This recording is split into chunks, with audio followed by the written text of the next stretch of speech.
You told me I could trust you, and I could really use it. Hey girl, hey. Hey boy, hey. Welcome back to the channel. I am Sheika if you're new, and welcome to a new video.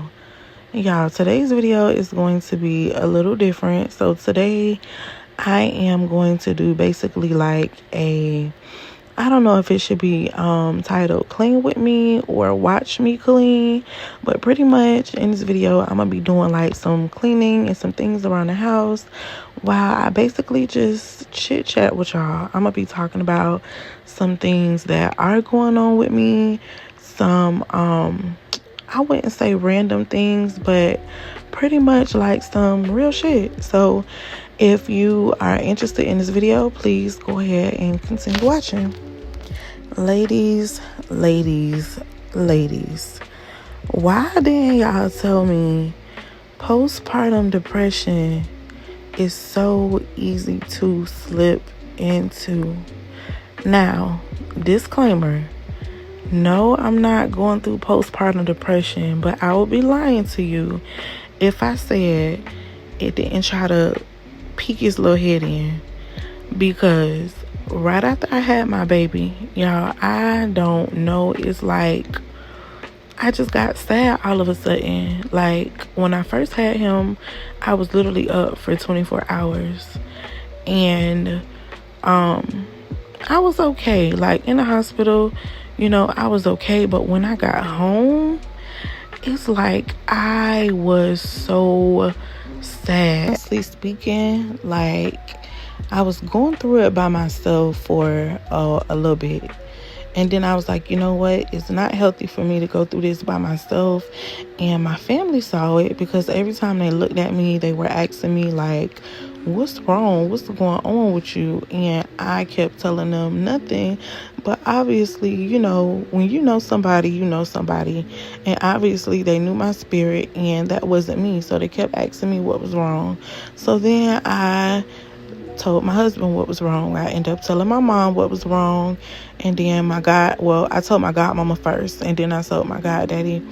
And honestly speaking, I don't know, like my mom was just telling me, you know, I was ugly, and honestly speaking, you know, I don't want to say I wasn't worth anything, but I felt like I was just here. You know what I'm saying? Like everything is about the baby. You know, I'm just a carrier. You know, I don't know. I don't know, y'all. But I was just feeling ugly. Wasn't feeling like myself or whatever. And y'all know, well, if y'all don't know, the old school people, my mama is real old school. So for the first 6 weeks, baby, you got to stay your ass in the house. And that is really my reality right now. Like, I don't go anywhere unless I'm going to the doctor for myself or I'm taking my baby to the doctor. Now, just recently, I started like going to the grocery store or whatever. I'll even go to my in-laws' house because it's just them there. You know what I'm saying? And even when I leave out of the house, I'm bundled up. I make sure my baby is bundled up. And then when I go out without him, when I come home, I immediately go take a shower, you know, before I pick him up and things like that. But I said that to say this: being in the house, like in these damn walls for all that time without going outside, is crazy. So I felt like, you know, that was weighing on me. I really wasn't sleeping for real. I know everybody says, you know, well, when the baby sleep, you need to be sleeping with him. That shit is easier said than done. I don't care what nobody say. Fight me in the comments or whatever. It's easier said than done. Like, I feel like this, you know, once he's down for his nap, that's my time. Like, I'm able to scroll social media, you know what I'm saying? I'm able to watch a movie or whatever, like not distracted or whatever, I could just watch it, you know what I'm saying, and just chill and relax. Like, that's my time to, journal or whatever the hell I want to do. I feel like that is my time. So it's easier said than done. And then at night, your body naturally is telling you it's time to go to sleep. But when you have a newborn, their timing is not, they don't know night from day right away.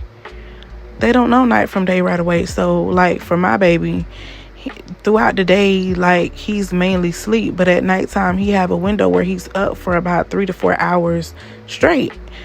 And when I took him to the doctor and I was telling him that, he was like, oh, you have to change that. You have to keep him up during the day. Like, listen, that shit is easier said than done. When my baby's tired, he's tired. I could literally have him in my arms or lifting him up, talking to him. And if he sleep, he will go to sleep on my ass, okay?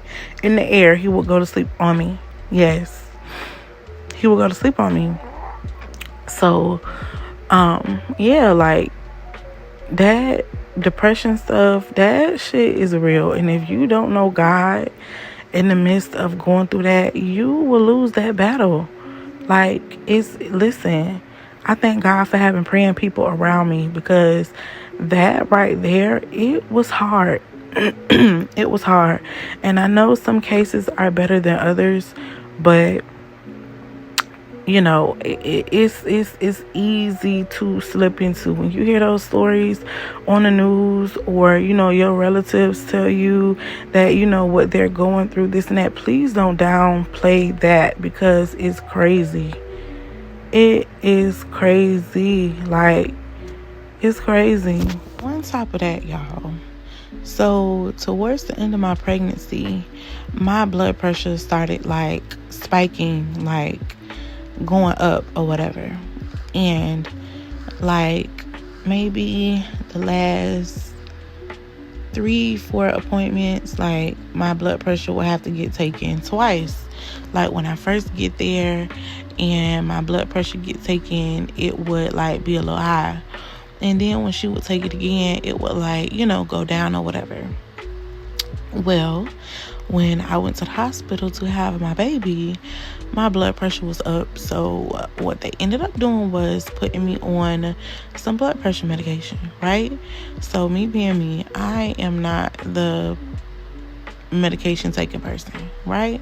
And so I guess I wasn't taking it serious. So once I got home, I initially I took it, but then I kind of slacked. So the directions for taking my medication was pretty much clear. So I have 3 things that they put me on, right? They been put me on an iron medication that I wasn't taking, because you hear all the stories about people being constipated while taking iron, yada, yada, yada. And I felt like, okay, once I have my baby, I should be fine, because I never had to deal with iron, issues. And I heard, like, once you're pregnant, the baby pretty much take all of your nutrients, this, that, and the third. So I was like, okay, I'm not taking it. They were giving it to me in the hospital, but once I got home, I was like, yeah, no, So I was supposed to take my iron pill like at 9 o'clock in the morning, every morning, right? And then I had 2 blood pressure medications where I take one at 9 a.m.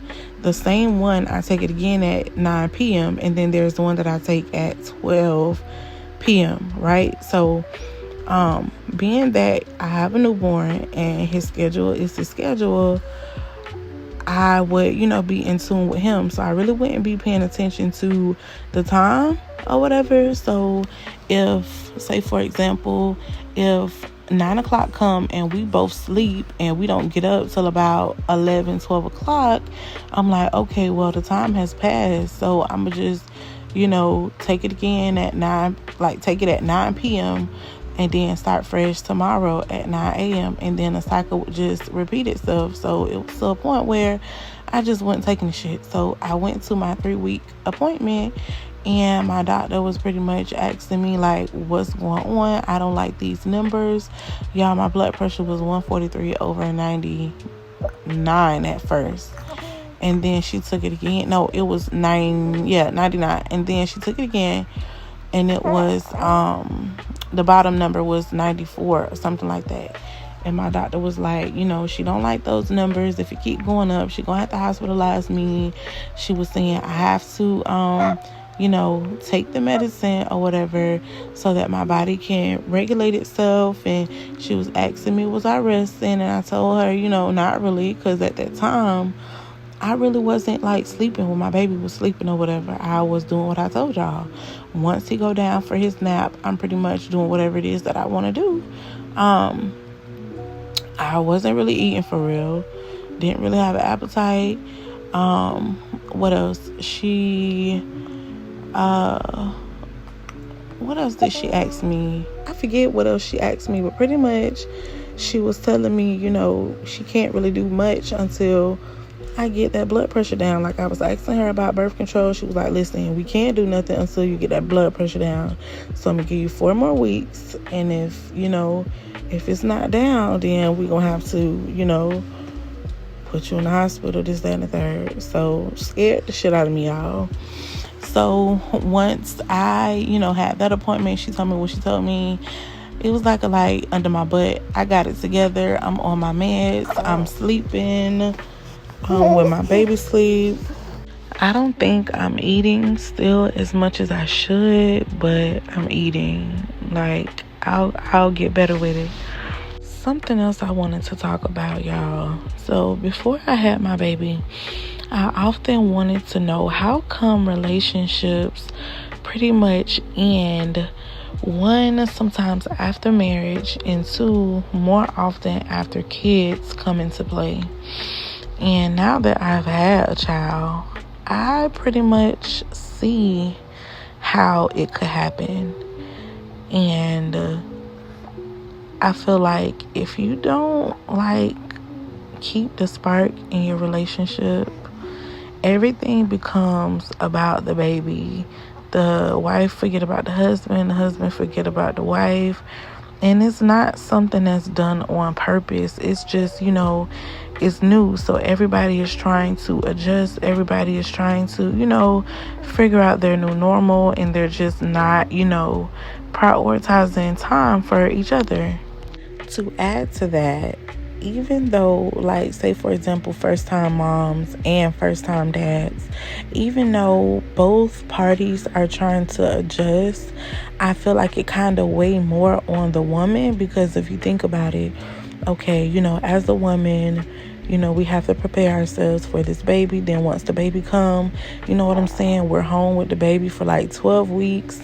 You know what I'm saying? And we're basically hands-on with the baby all the time. And then when dad comes home from work, he pretty much come home, get the baby for maybe an hour or so and, go to sleep and whatever the case may be. He's able to come and go freely, do whatever it is that, he wants to do, while mom can't do that. She can't come and go as she please. You know what I'm saying? It's she already have to, figure out, okay, well, the baby is asleep right now. Let me try to hurry up and grab a shower before the baby wakes up. Or, you know what I'm saying? Shit. Sometimes you have to figure out when you're going to use the bathroom because you got the baby. Especially if the baby up. You know what I'm saying? Or if you have a sick baby and the baby crying or whatever the case may be. It's it's a lot. And so if I could give some pointers to some first-time parents out there, I would say, Dad, please pay attention to, mom. Please pay attention to mom. You may ask her, is she okay? And she may tell you, yeah, but pay attention to her body language, her facial expressions, her demeanor. You know her. You know when things are good. You know when things are bad. Sometimes, we just need time for ourselves. And we don't know how to ask for that because we don't want to bother nobody. You know what I'm saying? When I say time to ourselves, sometimes that can mean a longer shower. Sometimes that can mean just, resting, taking a nap, not having to, jump up to make sure the baby isn't crying or, make sure the baby's still breathing or whatever. Sometimes a break is needed. Get your baby, and let that mama get some time to herself. And me, y'all, it's easier said than done for me, because I realized, like, okay, my husband, when he is out the next day, he'll be like, oh, he crying, I'ma get him, you go back to sleep. And it's second nature for me to get up, when my baby is sleeping, and try to figure out what's wrong with him, because it's second nature now. Like, I've been doing this for almost a month now. So, when it comes to that, I'm used to it. But stick to your guns and, give her that time. She will appreciate you. Listen, y'all be so ready to do and knowing y'all gotta wait 6 weeks. But I'm telling you, if you take care of her, especially if you take care of her mental, you might end up with a happy ending. I'm just saying, one thing is out of commission, but everything ain't out of commission. I ain't gotta flat out tell it. If you grown, you know exactly what I'm talking about. And the last topic I want to talk about, y'all, before I let y'all go, because I've been rambling, I've been talking y'all head off, I've been a chatty patty. But last subject I want to talk about is check on your strong friends. Check on your strong friends before you pick up that phone and call that person to brain dump on them or to vent to them. Please ask yourself, when was the last time I called this person and asked them, are you okay? Are you okay mentally, spiritually, physically, emotionally? Is there anything I can do for you? Like, ask yourself that question, because a lot of times, we have those friends that listen to everything, those friends that encourage us and lift us up, and could be going through hell themselves. And if they're anything like me, I keep it to myself and deal with whatever it is that I'm dealing with once I get off that phone. But check on your strong friends, y'all. Everybody is going through something. Don't think just because you're going through something, you're the only one. Everybody is going through something. Their situation may not be like yours, but it's nice to know that somebody care. And I also need you to understand that, be mindful that just because, they're always listening to you or, encouraging you, sometimes their cup needs to be refilled too. It's okay to pick up that phone, send out a text message and let them know, I love you, I appreciate you, I thank God for you. You know what I'm saying? It's nothing wrong with praying for that person. Like, sometimes they want to hear that. They need to hear that, because baby, life be lifing for everybody.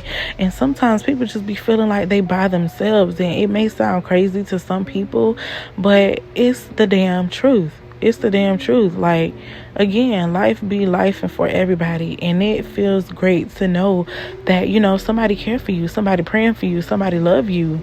Seriously, because baby, listen, check on your strong friends and know that your strong friend need a strong friend.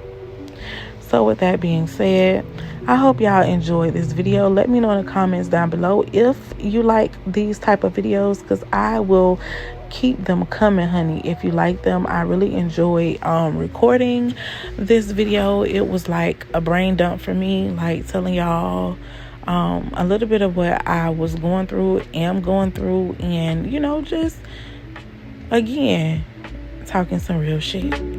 So if you're not subscribed, please go ahead and consider subscribing. Like this video if you like this video, and I'll see you guys next time. Bye.